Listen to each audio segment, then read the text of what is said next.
हमारा बिहार में क्या है कि खासकर पूरे इंडिया की मैं बात कर रहा हूँ, इंडिया से अगर हटेंगे स्टेट पर आएंगे, बिहार राज्य में ये दोनों व्यवस्था चरमरा गई। स्वास्थ्य विभाग के अफसरों के मिली भगत से, कर्मचारियों के मिली भगत से, और यहाँ पर स्कैम हुआ करीब 1700 करोड़ का, 1700 करोड़ माना जाए नियर अबाउट। उनका यह है कि अब कोरोना के समय में कितनी माताओं का कोख सुना कर दिया, कितनी बहनों का मांग का सिंदूर उजाड़ दिया। भारत वर्ष के अंदर जितने भी राज्य हैं ये लोग माफिया है। मध्य प्रदेश में कैसे, फिर यही देखिए संग्रह जब मैं कागज किया तो मुझे पता लगा विश्वस्त सूत्रों से कि ये तो काम मतलब लिया है मध्य प्रदेश में भी सम्मान फाउंडेशन है। सम्मान फाउंडेशन ही ओरिजिनल सरगना है। ये जो सम्मान फाउंडेशन है ये बिहार का ही है या फिर ये बाहर का है, और इसके मतलब इसके जो तमाम जो लोग हैं इसमें कौन कौन है? जी, सम्मान फाउंडेशन जो है बिहार के ही है, बिहार का ही फाउंडेशन, बिहार के बेगूसराय का रहने वाला है।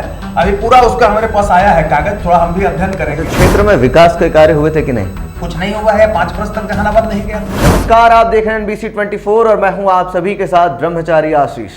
और बिहार का जाना माना पशुपतिनाथ डिस्ट्रीब्यूटर्स प्राइवेट लिमिटेड के द्वारा की गई 1640 करोड़ की एम्बुलेंस घोटाले को लेकर के कुछ और नए आरोपी इसमें शामिल नजर आ रहे हैं। इसके ऊपर तमाम बातचीत करने के लिए हमारे साथ पटना हाईकोर्ट के जाने माने अधिवक्ता और नेशनल फ्रंट डेमोक्रेटिक पार्टी के अध्यक्ष डॉक्टर कौशलेंद्र नारायण जुड़ रहे हैं। उनसे सीधा सीधा बातचीत करेंगे। कौशलेंद्र जी, क्या नई जो संदिग्ध है इसमें, जो आरोपी हैं वो फिलहाल आपकी नज़र में आ रहे हैं, क्या कुछ है? सर्वप्रथम तो NBC 24 चैनल का मैं आभार प्रकट कर रहा हूँ कि समसामयिक मुद्दे पर मुझे बोलने का अवसर दिया, आम जनमानस में मेरी बातों को ले जाने का अवसर आपने प्रदान किया, इसके मैं शुक्रिया अदा करता हूँ। आपने कहा कि एम्बुलेंस घोटाला, तो एम्बुलेंस घोटाला मैं ये बताना चाहूँगा कि किसी भी देश के लिए, खासकर आप जापान में और अमेरिका में स्वास्थ्य और शिक्षा को अति आवश्यक सेवा माना गया है। हमारा बिहार में क्या है कि खासकर पूरे इंडिया की मैं बात कर रहा हूँ, इंडिया से अगर हटेंगे स्टेट पर आएंगे, बिहार राज्य में ये दोनों व्यवस्था चरमरा गई है। शिक्षा का भी स्तर इस पिछले जो ऑडिट ईयर था उसमें आप देखे होंगे तो 91 पायदान पर फेंका गया, उसके पिछले वर्षवार अगर हम आकलन करेंगे तो 28वें पायदान पर चला गया। और शिक्षा विभाग में लेबोरेटरी अपग्रेडेशन घोटाला हुआ, कितना दुर्भाग्य था। उसी तरह से स्वास्थ्य विभाग की हम लोग विषय वस्तु पर आते हैं, स्वास्थ्य विभाग की चर्चा करते हैं। स्वास्थ्य विभाग के अफसरों के मिली भगत से, कर्मचारियों के मिली भगत से, और यहाँ पर स्कैम हुआ करीब 1700 करोड़ का, 1700 करोड़ माना जाए नियर अबाउट। तो उसमें मैं कहना चाहता हूं कि सर्वप्रथम मैं पटना हाईकोर्ट में PIL के रूप में लेके आया। बिल्कुल। और जब लेके आया तो यह मुद्दा पूरे बिहार में फैला, धीरे धीरे इस पर लोग सजग हुए, जुडिशियरी एक्शन में आई और पटना हाईकोर्ट ने टिप्पणी किया कि यह गलत हुआ है। Pashupati distributors private limited company को मोटी रकम लेकर के और दे दिया गया था स्वास्थ्य विभाग के अफसरों के द्वारा।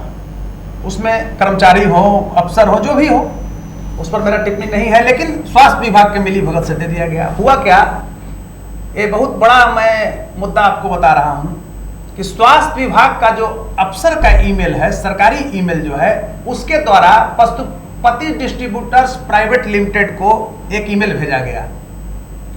एक्चुअली बाहर की कंपनी को ये एम्बुलेंस होता टेंडर, जो निवर्तमान सांसद, अब तो हार गए, चंद्रेश्वर चंद्रवंशी जहानाबाद के सांसद थे, जदयू नेता थे, उनके कंपनी जो थी उनकी वो क्राइटेरिया फुलफिल नहीं कर रही थी। तो स्वास्थ्य विभाग के लोगों ने अपने सरकारी ईमेल से पशुपति डिस्ट्रीब्यूटर्स प्राइवेट लिमिटेड जो कंपनी है, मैं बता दे रहा हूं, उनके बेटा, दामाद, बेटी, ये सब परिवार, वो प्राइवेट लिमिटेड और फैमिली लिमिटेड कंपनी उसको कहिए, उन्हीं के परिवार का है, उस पर भेज दिया गया और बोला गया कि टेक्निकल बिड और फाइनेंशियल बिड जो आपका लो है उसको आप अपडेट करा लीजिए। तो पटना में वो नहीं कराया, देखिए कितना तेज थे, वो दिल्ली भाग करके दिल्ली से करा के लाए, टेंडर ले लिए।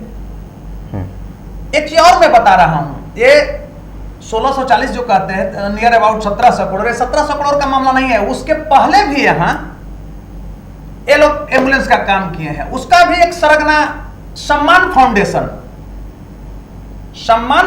रहा। सम्मान फाउंडेशन और ये पशुपति डिस्ट्रीब्यूटर्स प्राइवेट लिमिटेड, ये दोनों मिल करके रिंग लीडर सम्मान फाउंडेशन हुआ। सम्मान फाउंडेशन के बारे में और मैं तथ्यात्मक मैं उसको क्या संग्रह कर रहा हूं, ये बाहर भी काम कर रही है। इसके बारे में भी मैं गृह मंत्रालय में अब आजकल में लेटर बनाए हैं, उसको भेजने वाला हूं। और मेरा ये कहना है कि सुप्रीम कोर्ट भी गए यहाँ के बाद, सुप्रीम कोर्ट ने भी बैंड किया। अब 20 दिन पहले समाप्त हो गया उनका टेंडर। अब दूसरी बाहर की कंपनी आ रही है, चलिए उसका ठीक है, वो तो मेंटेनेबल कंपनी है, हाँ, मेंटेन कर रही थी टेंडर, जो क्राइटेरिया थी उसमें, और बिहारियों के लिए अच्छा है कि अच्छा से काम करेगी।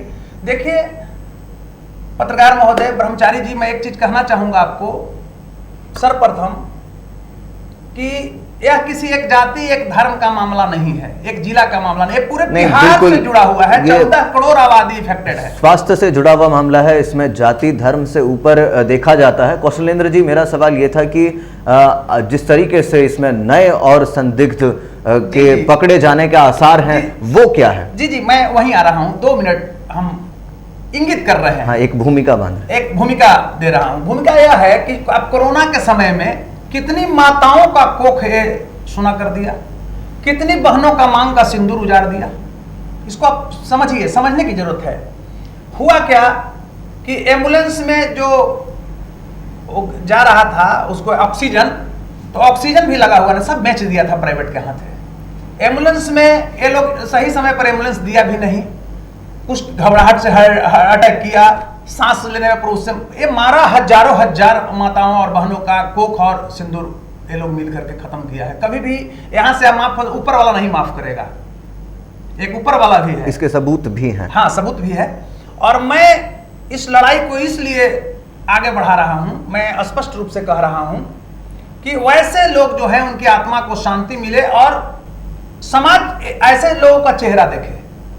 तो सम्मान फाउंडेशन पर भी कार्रवाई हो, गृह मंत्रालय में, उस पर मैं अभी अनुरोध कर रहा हूं कि उसकी पूरी एक्टिविटी को जांच करें, उसका ऑडिट को जांच करें, अकाउंट को जांच करें, वो पैसा कहां से लाता है। अभी मध्य प्रदेश में भी वो काम लिया है, मैं आपको बता रहा हूं। तो इस पर हमारी पैनी नजर है और मैं चाहता हूं कि बिहार में स्वास्थ्य व्यवस्था मजबूत हो और आम जनमानस इसका लाभ ले। देखिए नहीं तो कौशलेंद्र जी, जिस तरीके से सम्मान फाउंडेशन का नाम लिया आपने, इसमें कौन कौन से लोग हैं जिनके ऊपर आपको शक है और आप क्या क्या उनके खिलाफ जो है याचिका दायर कर रहे हैं या फिर क्या कंप्लेन कर रहे हैं? देखिए, वो सम्मान फाउंडेशन ही नहीं है। मान लिया जाए कि हाई कोर्ट टिप्पणी किया था, उसमें फाइन भी हुआ था, आपको बता रहे हैं, लेकिन लड़ना कोई नहीं बैठा, साइड से लोग लड़ते रहा। फर्स्ट मैं लेके गया था, सुप्रीम कोर्ट में गया, सुप्रीम कोर्ट ने कहा कि अवैध है, रद्द हो गया। तो भाई अवैध है तो अब उस कंपनी को ब्लैक लिस्टेड क्यों नहीं किया बिहार सरकार?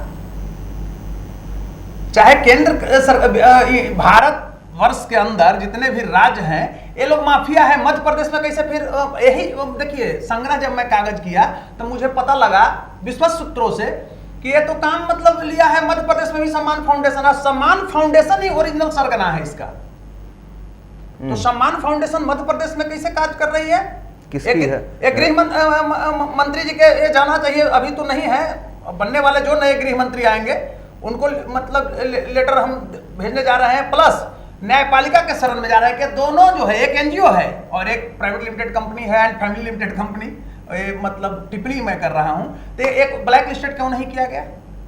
इसकी पूरी अच्छा, ये जो सम्मान फाउंडेशन है, ये बिहार का ही है या फिर ये बाहर का है? और इसके मतलब इसके जो तमाम जो लोग हैं इसमें, ये कौन कौन है? जी, सम्मान फाउंडेशन जो है बिहार के ही है, बिहार का ही फाउंडेशन, बिहार के बेगूसराय का रहने वाला है। अभी पूरा उसका हमारे पास आया है कागज, थोड़ा हम भी अध्ययन करेंगे जी। और देखिए, कोरोना के समय जब ध्यान जाता है, जब माताओं का चिल्लाहट में देखता था, आंख से आंसू, उसको क्रंदन कहिए, बहनों का जब मैं आंसू देखता था तो मेरे अंदर भी दुख, क्षोभ और मौत सी मायूसी आती थी। तो खासकर मेरे अंदर मौत सी मायूसी है कि ये लोग तो महा मतलब राक्षस की भूमिका में, जो काल कहते हैं, तो काल तो अपने बीच का है।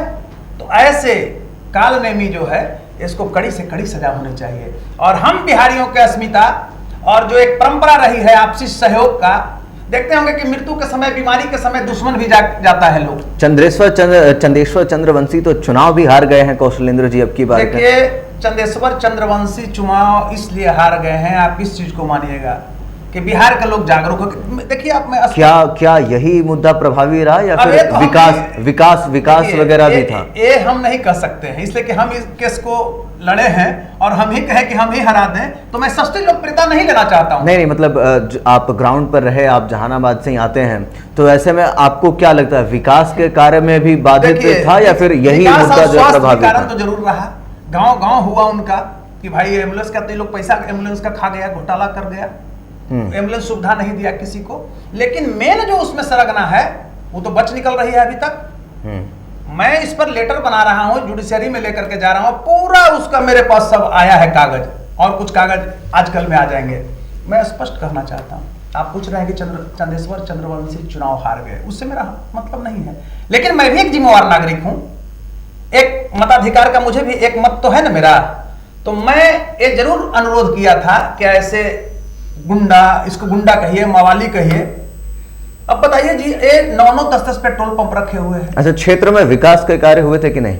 कुछ नहीं हुआ है। 5 वर्ष तक जहानाबाद नहीं गया था ये व्यक्ति, 5 वर्ष गया ही नहीं, ये तो लूट खसोट में रहा है। देखिए है क्या, इसका बेटा जो है, बाप एमपी हो गया और बेटा जो है इसी तरह से लूटा है। 8-9 पेट्रोल पंप है इसका। और ये देखिए, वो सिर्फ नहीं है, इसमें बड़े बड़े लोग साइड से हैं। अच्छा, कौशलेंद्र जी, अरवल मोड़ अंडरपास ब्रिज की जो समस्या है वो वहां पर लगातार बनी हुई थी। जहानाबाद की बात करें तो इससे पहले भी जो सांसद रहे तमाम, वो भी तो इस पर ध्यान नहीं दे पाए कौशलेंद्र जी। नहीं, चाहे अरुण कुमार रहे या फिर चंदेश्वर चंद्रवंशी रहे। मैं अरुण कुमार और चंदेश्वर चंद्रवंशी या सुरेंद्र यादव जी का कोई बहुत बड़ा प्रशंसक नहीं हुआ, कोई आलोचक नहीं हूं, मैं स्पष्ट रूप से कर रहा हूं। लेकिन जो नैतिक मूल्यों की बात करते हैं, जिसको मोरल लेजिस्लेशन कहते हैं, और विकास की जो रूपरेखा है, तो मैं इतना जरूर कहना चाहूंगा।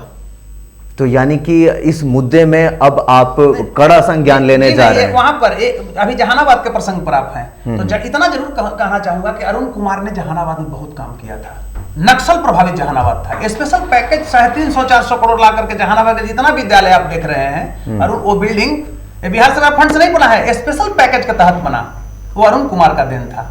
और चंदेश्वर चंद्रवंशी ने तो कुछ किया ही नहीं किया। माने इस रूप में हम कहना चाहेंगे। तो एम्बुलेंस के मुद्दे पर अगर बात करें तो आप क्या जो है कड़ा संज्ञान फिलहाल, कहाँ गृह मंत्रालय में तो आप लिखेंगे ही खत, इसके तैयार कर दिया, लेटर लिख दिया, जो फॉर्म अच्छा लिख चुके हैं? हाँ, लिख चुके हैं। और बाकी यहाँ के अदालत में क्या कुछ अर्जी लगाएंगे? हम पीआईएल लेके जा रहे हैं जी, और पीआईएल इसलिए लेके जा रहे हैं कि आम जनमानस का मुद्दा है, जनहित का मामला है। और आपने यहाँ टिप्पणी किया, सुप्रीम कोर्ट ने भी बैंड कर दिया टेंडर पर, तो टेंडर बैंड के फिर टेंडर ले लगा। बिल्कुल, मेरा यही कहना था कि टेंडर बैन होना और इतने बड़े घोटाले को आप आरोप क्या दे रहे हैं? सबसे बड़ी बात है ना कि आप जो इसमें साजिश करता है उसके ऊपर क्या एक्शन लिया जा रहा है? यही पत्रकार महोदय, यही मेरा कहना है कि सुप्रीम कोर्ट ने जब टेंडर को रद्द कर दिया, तो आप अब क्या कर रहे हैं? मैं बिहार सरकार को कहता हूं, स्वास्थ्य विभाग के, कि आपने बैंड क्यों नहीं किया, ब्लैक लिस्टेड क्यों नहीं किया? और जब से यहाँ पर टेंडर हुआ है, जब से एम्बुलेंस में पशुपति डिस्ट्रीब्यूटर्स प्राइवेट लिमिटेड और सम्मान फाउंडेशन, सबसे पहले सम्मान फाउंडेशन ने रास्ता दिखाया, तो आपने सम्मान फाउंडेशन के ऊपर काम क्यों नहीं किया? बिल्कुल, मैं आपको स्पष्ट रूप से कहना चाहूंगा, उसका एक आदमी हमसे परिचित था, मैं बता रहा हूं, उसमें जुड़ा हुआ परिचित था, हम जानते नहीं थे। बाद में मैंने जब देखा कि यह व्यक्ति तो मतलब ये है, ब्लैक लिस्टेड है, इतना बड़ा आरोपी है, तो मैंने तुरंत लीगल में बता रहा हूं, लीगल सेक्टर में मिलने गया था मैं बात करना, फिर मैंने कहा कि मैं आपको लिस्ट से हटाता हूं, मैं ब्लैक लिस्टेड में अपने पास से भी करता हूं, व्हाट्सएप है सबसे, ये तो बहुत बड़ा अपराधी है भाई, इतना बड़ा हत्यारा है, भी उसमें सहभागिता दर्ज किया है। हम वकील है पेशे से, हमारे यहाँ अच्छे बुरे सारे लोग आते हैं न्याय के लिए, न्याय दिलाना मेरा काम है।